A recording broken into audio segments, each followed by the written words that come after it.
Volám sa Júka Takáčová, som podnikateľka, mentorka, zakladateľka Business University a líderka v network marketingu, ktorá sa dostala z nuly na líderské pozície.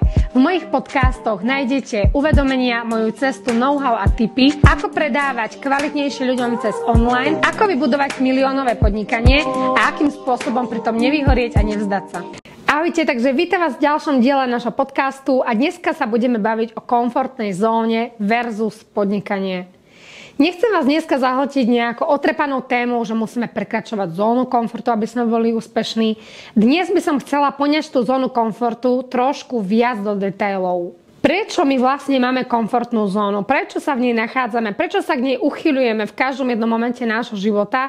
A prečo v podstate, aj keď rastieme, stále niekde zastaneme a vytvoríme si z toho už určitý komfort? V podstate je to tak kvôli nášmu mozgu, kvôli zakončeniu nášmu mozgu. Náš mozog prirodzene nenávidí zmeny. Je to tak podľa mňa aj z našej minulosti, keď nemáme niečo overené, keď nie je niečo u nás samozrejmosťou a neurobili sme tu 1000-krát za sebou, náš mozog stále sa nás snaží chrániť, dávať výstražný prst a hovoriť: pozor, táto krabica je nebezpečná, neotvárajú, lebo môže vybuchnúť. Je to tak s behaním, je to tak so zmenou stravy, je to tak so zmenou partnera, je to tak s podnikaním, je to tak s nekomfortnými činnosťami, ktoré obnáša to podnikanie. Čiže je to naprogramovanie nášho mozgu od narodenia, že náš mozog jednoducho nemá rád zmeny a nemá rád veci, ktoré nerobíme pravidelne. Keď toto už vieme, keď toto bereme ako vec vybavenú, že dobre, beriem ohľad na to, že môj mozog so mnou bude bojovať preto, lebo som tak naprogramovaný od svojich predkov. Ak toto vieme, mali by sme si byť vedomi toho, že naozaj komfortná zóna, ktorú my tak nazývame, je v podstate veľmi nekomfortnou. Ako to myslím? Je to tak, že ak ja viem, že môj mozog ma chce držať krok späť, keď viem, že môj mozog ma chce chrániť, keď viem, že môj mozog je ten, ktorý v podstate ma schválne brzdí, aby sa mi nič nestalo, tak ja v podnikaní by som mala rozumieť aj tej druhej veci, a to je to, že ja by som mala vedome na môj mozog učiť, aby chápal veci inak. Aby rozumel, že tá krabica nevybuchne, aby rozumel, že keď pôjdem behať v daždi, nič sa mi nestane, aby rozumel, že keď pôjdem na party plnú cudzích ľudí, ktorých nepoznám, že sa mi nič nestane, maximálne tak spoznám tam nejakých 3-4 nových ľudí.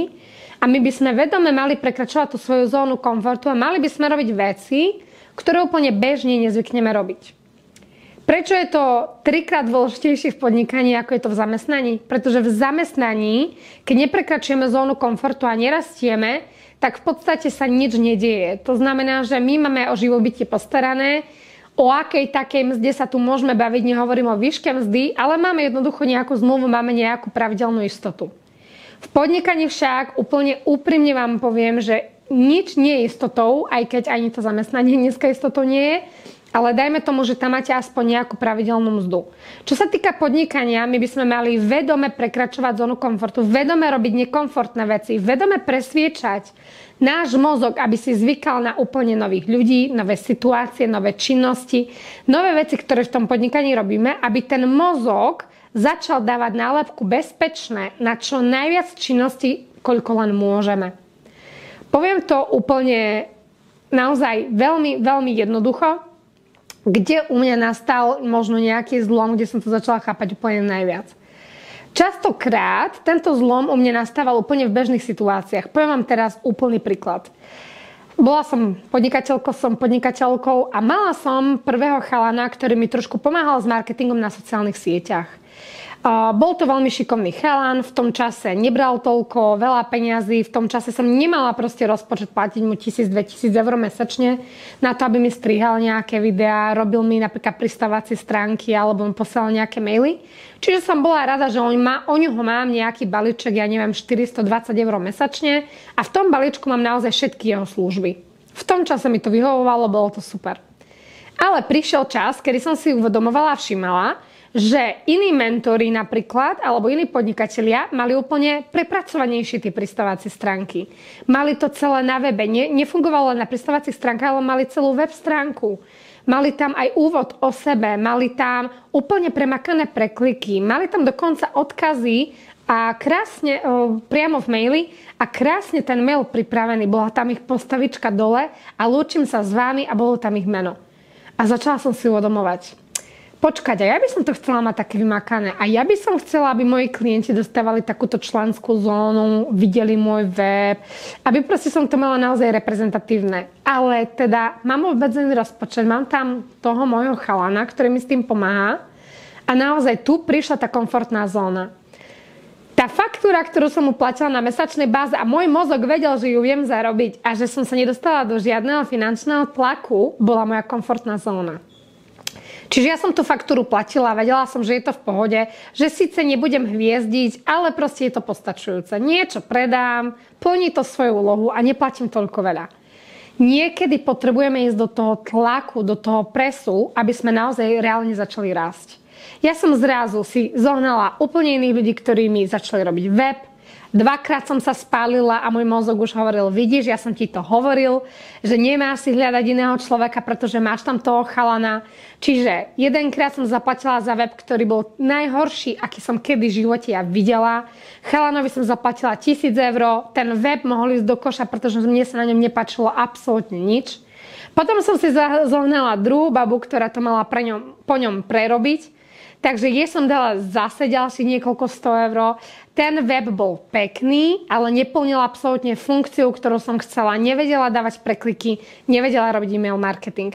Až potom, o nejaký čas, som si napísala na svoju vision board, na svoju nástenku z vízií a cieľov na ďalší rok. Nájdem si zodpovednú, šikovnú asistentku, ktorá mi bude robiť aj e-mail marketing, aj web mi dá dokopy, aj bude robiť prekliky, aj grafiky. Všetko, čo budem potrebovať proste, aj poodpisuje klientom. Hľadám šikovnú asistentku. To bolo koncom roka 2023. Netrvalo to ani 2 mesiace, kým som mala najatú moju prvú asistentku. Do dneska ju mám, je to Gabika, ale chcem vám povedať úplne jednu zásadnú vec. Ja som mala vnútorne zase môj mozog ma nechcel chrániť. Môj mozog chcel, aby som naozaj vládala platiť tieto veci a môj mozog sa nechcel dostať do tlakov. Čiže môj mozog mi hovoril, dobre, máš tu šikovnú osobu, ale čo keď bude pýtať veľa peniazy? Čo keď nebudeš vládať platiť tieto veci? Čo keď sa dostaneš do finančného presu? Samozrejme, každý z nás máme tieto chvíle, kedy ten malý čert na tom rameni sa chce vrátiť do svojho komfortu, chce platiť radšej menej ako viac, chce mať peniaze na zvyš a tak ďalej. Čiže ja som začala naozaj tejto asistentke platiť plnú mzdu, ktorú si pýtala. Prvá faktúra bola asi nejak 500 € a hneď druhá faktúra bola 1200 € mesačne. Bola som pripravená na to platiť jej toľko? Nie, nebola. Som dneska rada, že som to začala robiť? Áno, som rada. Viete, čo sa stalo? S touto asistentkou som za nejakých 4 či 5 mesiacov, pretože som odťažila svoje ruky, pretože sme naozaj začali rásť, pretože ja som mala rozpracované veci, ktoré som už nestíhala a naozaj zobrala mi niektoré veci z rúk, ktorým som sa venovala a nemusela som. My sme začali rásť na toľko, že som z niekoľko násobila svoje príjmy. Čiže stála ma tá asistentka viac ako ten chlapec prvý? Áno, musela som prejsť tou zmenou a prísť aj napríklad k tej zlej skúsenosti skrz web. Áno, musela, pretože to je ten proces, ktorý je nekomfortný, nikto nechceme mať tieto veci negatívne v podnikaní, ale to je presne to, čo sa deje na tej ceste úspechu. Čiže v tomto vás chcem pozbudiť. Častokrát si uvedomujem tú komfortnú zónu, keď mám zmeniť lekára. Ste niekde u lekára. Komu sa chce chodiť s výmennými listkami po doktoroch? Nikomu. Kto chce sedieť v tých ambulanciách? Nikto. Kto chce zisťovať, ktorý doktor je v tom jeho meste najlepší? Nikto to nechce robiť. Ale keď ste u lekára, u ktorého nie ste spokojní, absolútne vám nerobí povinné prehliadky, absolútne chodíte od Šavla do Pavla a neviete prísť k tomu svojmu riešeniu a vy vnútorne viete, že tá zmena je zásadná a dôležitá, aby ste sa niekde posunuli so svojím zdravím, tak aj keď je to nekomfortné, tak to musíte urobiť. Pretože moja otázka znie, ktorou ja sa riadím po novom, keď o rok, 2 bude ten človek, ktorého ja najmem, alebo ku ktorému prídem, mi bude plniť tú úlohu o 300% lepšie ako ten predtým. Stojí za to aj prejsť možno nejakými nezdarmi, ľuďmi, s ktorými nebudeme spokojní. Dokonca počas podnikania som týmto nekomfortnými vecami prišla o peniaze viackrát. Zle zainvestovala do investícií, urobila nejakú chybu, spustila nejaké kampane, ktoré mi nepriniesli to, čo som chcela. Ale o tomto je tá nekomfortná zóna. O tomto, že vy nemôžete dovoliť vášmu mozgu stále vás len chrániť. Je to niečo také, keď neprekračujete tú zónu komfortu vedome a neuvedomujete si, že ten váš mozog vás vlastne klame. A viete, čo je strach? Strach je vlastne iba nejaká predstava, ktorá sa môže stať. Takže náš mozog nám nahadzuje predstavy a tým nás vlastne brzdí. Čiže neprekračovať vedome zónu komfortu, neísť za tými chybami a pokusmi, omylmi je niečo také, ako v 40-ke bývať u rodičov, pretože sa bojíte toho, že nebudete vedieť platiť nájom za byt. Je to presne niečo také. A myslím si, že to nechce žiaden podnikateľ a žiaden človek. Takže dúfam, že sa vám páčila táto časť nášho podcastu a vidíme sa pri ďalšej téme na budúce. Ahojte.